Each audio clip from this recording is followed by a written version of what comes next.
Como podemos ver, el panorama internacional, y si todos los días vamos enfocándonos en ese porcentaje que hemos estado comentando, que hoy está en 76%, que son los casos que iniciaron con síntomas de la enfermedad en los últimos 14 días, es decir, la actividad más reciente o lo que está activo de la pandemia, pues se sigue manteniendo, ¿no? Es decir, la pandemia está activa, todavía se están produciendo transmisión y contagios de la enfermedad y día con día seguimos teniendo una cantidad similar de casos en todo el mundo. Pero claro, la diferencia viene ya cómo se está llevando a cabo esta transmisión en las diferentes regiones de la OMS, y lo podemos también ver en las gráficas de barras, en donde vemos cómo en un momento la región europea empezó, es la de color azul oscuro que está en el medio, empezó a tomar relevancia a medida que pasaba el tiempo, representando ahora más de la mitad de los casos que se confirman a nivel mundial. Sin embargo, también podemos notar cómo en la carga de enfermedad acumulada, la región de las Américas también mantiene una tendencia ascendente y día con día, que es el color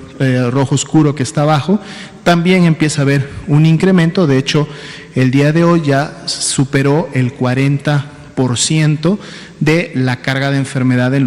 las últimas 24 horas, ¿no? Entonces tenemos una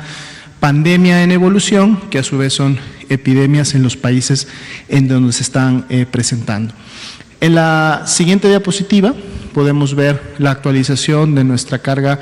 de enfermedad en México. El día de hoy se confirmaron 178 nuevos casos de COVID-19, elevando entonces la estadística a 1.688 casos confirmados. Igualmente también se eleva la cantidad de casos negativos, que son 8.602,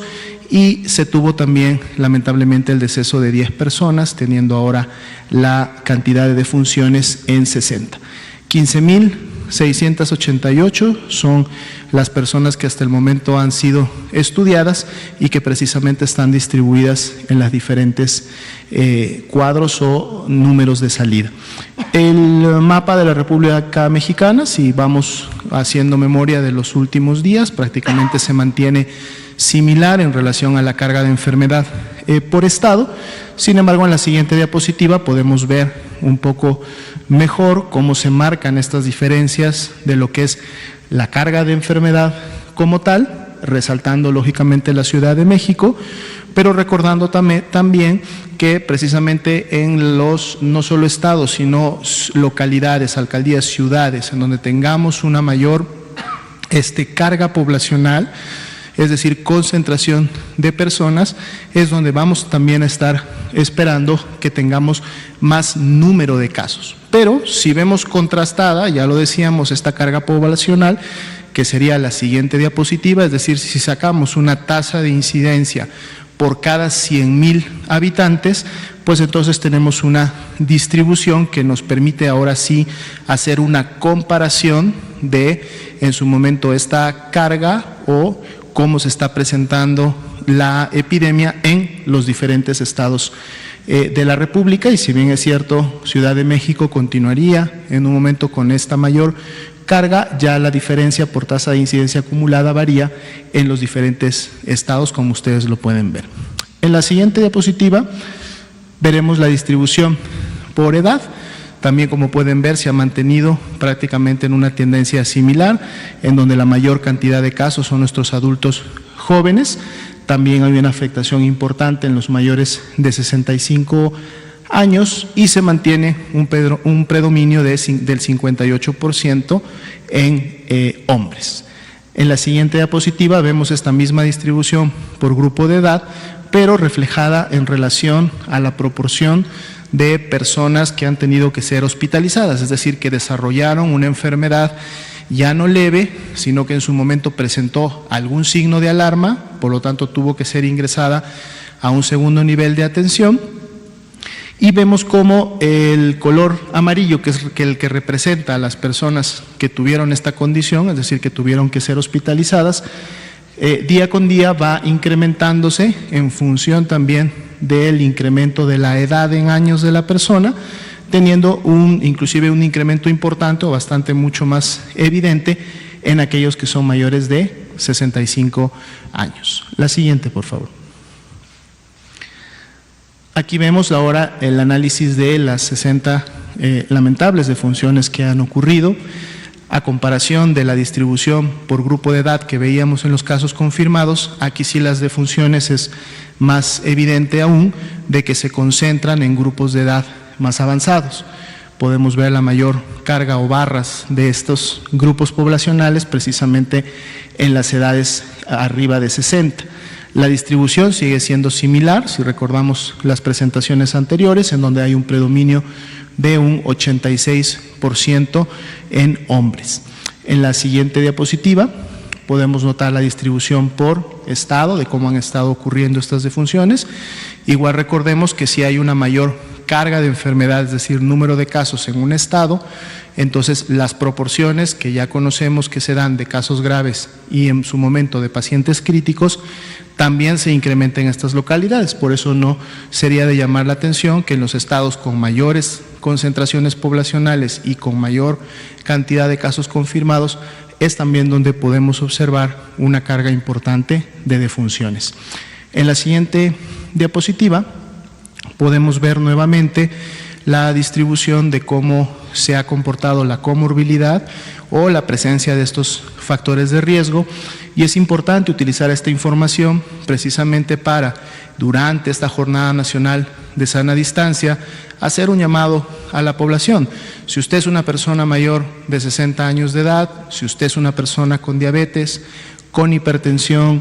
con obesidad, con algún problema pulmonar o cardíaco,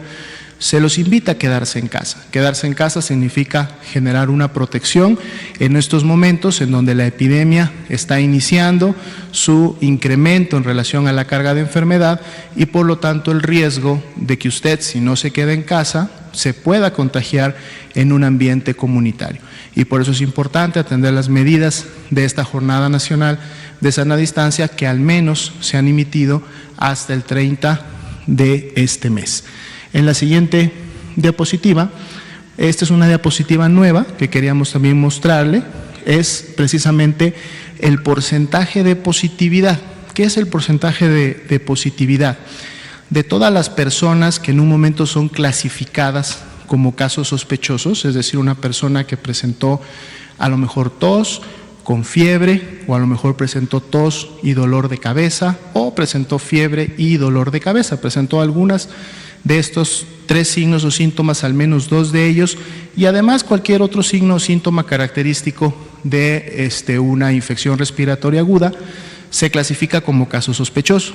Sin embargo, sabemos que en este momento no solamente está circulando COVID-19,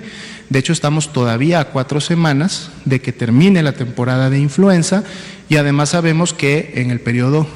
invernal todavía siguen circulando otros tipos de virus respiratorios. Entonces el porcentaje de positividad es importante porque nos ayuda a evidenciar de todos estos casos que son clasificados sospechosos, es decir, de todas las personas que en un momento están cursando con una infección respiratoria aguda, ¿cuántas realmente tienen COVID-19 o fueron positivas, en este caso a COVID-19? Aquí podemos ver en la gráfica la columna total, representa aquellas personas que fueron clasificadas como casos sospechosos, las que están en color rojo representan las que fueron positivas a COVID-19 y las que están en color oscuro representan todas aquellas que salieron negativas a COVID-19, es decir, sí presentaban una infección respiratoria aguda, pero no era COVID-19. Esto es importante porque en la medida que vamos dando seguimiento y vamos entrando a un escenario 2 ya más importante y sobre todo a un escenario 3, empezamos o creemos nosotros que tenemos que empezar a ver un incremento de este porcentaje de positividad, es decir, se espera que cada vez más cantidad de personas que tienen una infección respiratoria aguda sean COVID. En este momento ese porcentaje se ha mantenido alrededor del 20%, que quiere decir que de cada 10 personas que tienen una infección respiratoria aguda como tal, 2 están siendo por COVID-19. Y este porcentaje es importante porque independientemente de que sean 1000 personas enfermas o sean 20 personas enfermas o 500 personas enfermas, saber qué proporción de ellas realmente tienen COVID y poder dar ese seguimiento en el tiempo nos puede ayudar a identificar en qué momento la enfermedad empieza a circular más. Es decir, esperamos ver que en un momento, en vez de que sean 2 de 10, ahora van a ser 3 de 10, o 5 de 10, o 6 de 10, lo que en su momento nos estaría hablando de que el virus empieza a dispersarse y que cada vez más personas que tienen una infección respiratoria aguda la están teniendo porque tienen COVID-19. Es importante en este gráfico también mencionar, para que no se lleve una interpretación inadecuada, que recordemos que estamos ante una enfermedad que tiene un periodo de incubación que fluctúa entre los 5 y los 6 días. Por lo tanto, si nosotros nos vamos al último día que está en la gráfica, tenemos que al menos descontarle esos 5 días, estamos hablando del 2, el 1, el 31, el 30, el 29, porque esta disminución de personas que vemos al final no es una imagen real. La imagen real realmente está ahí por el día 26, en donde todavía vemos cómo hay una tendencia ascendente, pero que de todas maneras en la parte superior se estabiliza. Eso vamos a ir viendo cómo va cambiando. Lo que quiero decir es que la disminución de los últimos 5 o 6 días no es porque haya una disminución de casos, es porque durante esos 5 o 6 días hay personas que todavía están incubando la enfermedad y que en su momento empezarán a expresar sintomatología y empezarán a aparecer en esta gráfica. Pero lo importante de la gráfica es precisamente ese porcentaje de positividad que estaremos puntualmente dándole seguimiento para ver cómo empieza a incrementar o no la transmisión de COVID. En la siguiente diapositiva tenemos el mismo porcentaje de positividad, pero ahora por estado. Es decir, cada entidad federativa también ha detectado, ha clasificado casos sospechosos, les ha tomado la prueba y ha confirmado casos. Y aquí podemos ver cómo, más allá de que hay unos estados que han confirmado más casos, es decir, tienen una cantidad de personas en color rojo mayor que otros estados, cuando vemos el porcentaje de positividad, prácticamente este porcentaje se ha mantenido también entre un 20 y un 30%. Es decir, que más allá que, por ejemplo, Ciudad de México tenga la mayor cantidad de casos confirmados, su porcentaje de positividad está en el 30%. Es decir, que de cada 10 personas que han sido muestreadas y estudiadas por una infección respiratoria aguda, 3 de ellas en este momento o hasta este momento solamente han sido COVID-19. De ahí la importancia de poder estar dando seguimiento a este indicador. En la siguiente diapositiva vemos nuestra curva de casos acumulada, un poco para tener también el comparativo con otros países a los que hemos estado dando seguimiento y ver cómo se está comportando esta curva posterior o en seguimiento a cuando inició de manera oficial la jornada de salud, la jornada de sana distancia a nivel nacional y el reforzamiento que en su momento vino una semana después y que es esta precisamente la que estamos por cerrar el día de mañana. Y en la siguiente veremos también nuestra misma curva de casos acumulados, pero también de casos incidentes, para en su momento ver cuál es la tendencia de esta confirmación de casos de la que estábamos hablando. Decíamos que el día de hoy se habían confirmado 178 nuevos casos, ahí están expresados, pero de alguna manera es una tendencia similar a la que hemos observado en la última semana. Esta tendencia también es importante darle seguimiento porque en la medida que vayamos avanzando en el escenario 2 y posteriormente en el escenario 3, esperamos ver también un incremento de cómo día con día se van confirmando más y más casos. Ese sería el panorama para el día de hoy.